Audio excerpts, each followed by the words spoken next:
Hi everyone, Ish with you once again to talk about the need for consulting services and more so about how it changed.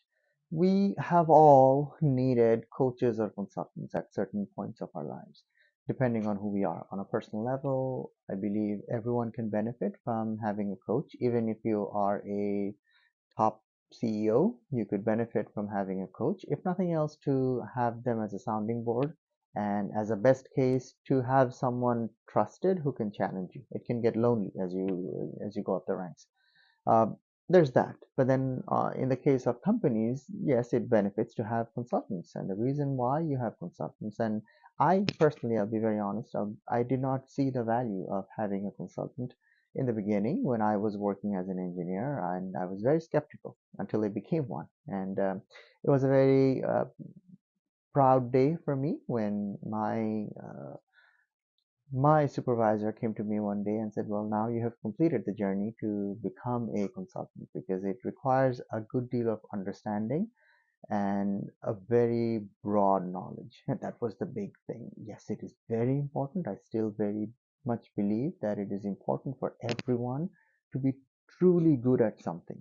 Because if you're not very good at something, if you don't know how to make something, build something, then you really miss out on a lot of things, which is why a lot of founders, justifiably so, are very skeptical of career consultants who have only done consulting, who only know how to poke holes in what someone else has built, not realizing that a lot of times these are um, compromises that you have to make. There are certain things that you have to learn to live with because of various limitations, and you would never know those unless you have built something on your own.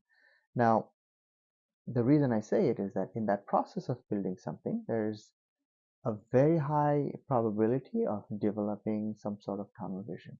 And that is where a consultant can come in and help. Because if you bring someone in every 3, 5, or 10 years, they can help you with an update. They can give you a sense of where the world is and what is the newest best practice, what you can do, what you can adopt, etc. These are very important things to know. And the benefit of it is that it keeps you fresh. It allows you to remain robust. It protects you from becoming obsolete over time. So that is the value of bringing in an outside consultant because they have seen it all. They have seen many companies. You do not get the opportunity to go work with someone in a different industry or maybe to know what one of your direct competitors are doing. But a consultant has that opportunity just simply through their interactions. Now, that's why companies historically bring in consultants, and they can have different kinds of roles. There are those who will only give you a very strategic advice and be done with it. Sometimes that's very valuable. It could be in many cases like advertisement or marketing. That someone will give you a playbook and they'll be done.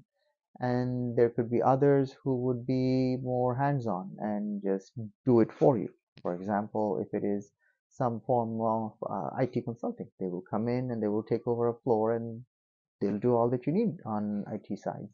Or there are others, and this is where I like to categorize myself and my two companies that I'm involved with, Western Apples Group, the consulting one, and Tala Secure, the security software and service one.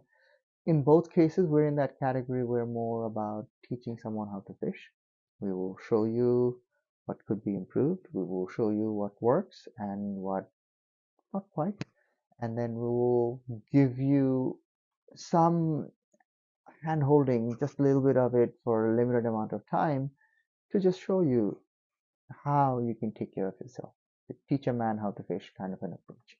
That is my preference, and there's that side of consulting as well. That is something to consider if you are looking into this or looking for help.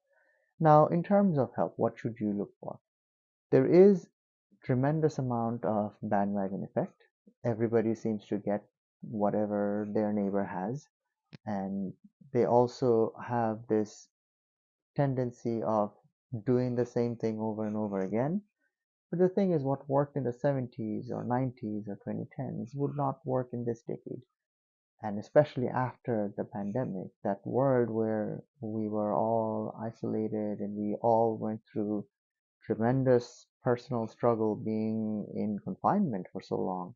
And we had companies that had no idea how to operate in this brave new world where you had to adopt all kinds of technologies. And that's why there's that saying that COVID has been the best CIO, Chief Information Officer, for companies, because they had to overnight become a technology company no matter what you did. So that was good. And then comes this current phase where we're going through tremendous inflationary pressure. So how does a company survive? They need help, and obviously they would turn to consultants. Now, what kind of consultants? What I propose is that the world has gone to a point where we should all reach above. We should all reach for that service which we used to think is not for me, but the one above me. It's almost like doing seventh grade math in fifth grade. The reason why is that there are certain concepts that were almost reserved for large companies. The idea of scaling a company, it wouldn't even matter unless you took um, institutional funding or if you had any intention to grow. That is not the case anymore, because when you're scaling, you have to have a look at standard procedures and efficiencies. Guess what? In order for a single office to survive, you need that. Or AI and automation. We've all heard about it, and it's millions, hundreds and hundreds of millions of people used it, and there are different use cases as well. Guess what? They used to be reserved for mid-sized enterprises. They already had some of these automations. Either they had it in the form of cheap labor or they had it in the form of some technologies. These days, if you're a small or emerging mid-sized company, you need to tap into that resource as well. Or if you're a mid-sized company and you've been thinking only about or have been only happy about the team and the culture you have, and you didn't have to worry about what a large multinational company does, that is not the case anymore. If you're a company that employs 200,000 people across all parts of the world, you have to have a certain approach to your company culture, how you communicate, what you say, how you manage the team, how diverse you are, what your structure is, how sustainable you are. These things used to only matter for very, very, very large publicly traded companies.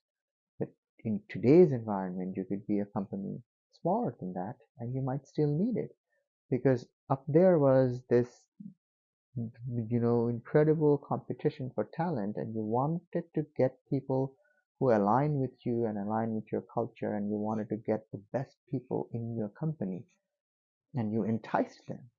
There's only so far that you can motivate a person with money. You had to entice them with your culture and your behavior and how your company's personality is. Those things used to matter up there, but they matter a little bit less, and what used to matter here matters here, and so on. So that's something that everyone needs to understand. Whatever your company is, wherever it is, whatever it is you're comfortable with, think of leveling up. And the services you should seek have got to do with wanting to level up. And that's where also, just like anything else, you need an element of technology. Because when you're doing these things, you can't do it on pen and paper. You can't do it on Excel. You cannot have any kind of dependency on anyone. That's one thing that COVID has taught us, that people could walk away from a job they don't like, or people may not be there anymore the next day because of some new variant.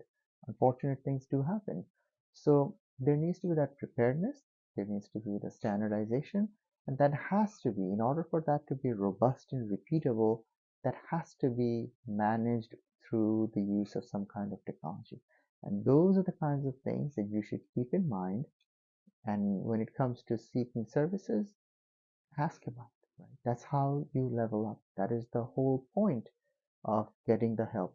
That previously you could be happy surviving where you are. You could forego any notion of investing additional time energy, money into leveling up. But now it is very much a sink or swim environment, and it is not optional to not grow and to not level up. I hope it helps. This was an overview that came up in many conversations that I've had with people, and anytime I say, and it's true of my own company and my own people as well. When I say that we should do this, and this is the next thing that we should do, or this next level that we should aspire to achieve, they were always, or not always, mostly like, it's fine, it's going fine. Why mess with something that works? This is why. I hope it helps. And if there's anything that I can help with in these areas, let us know.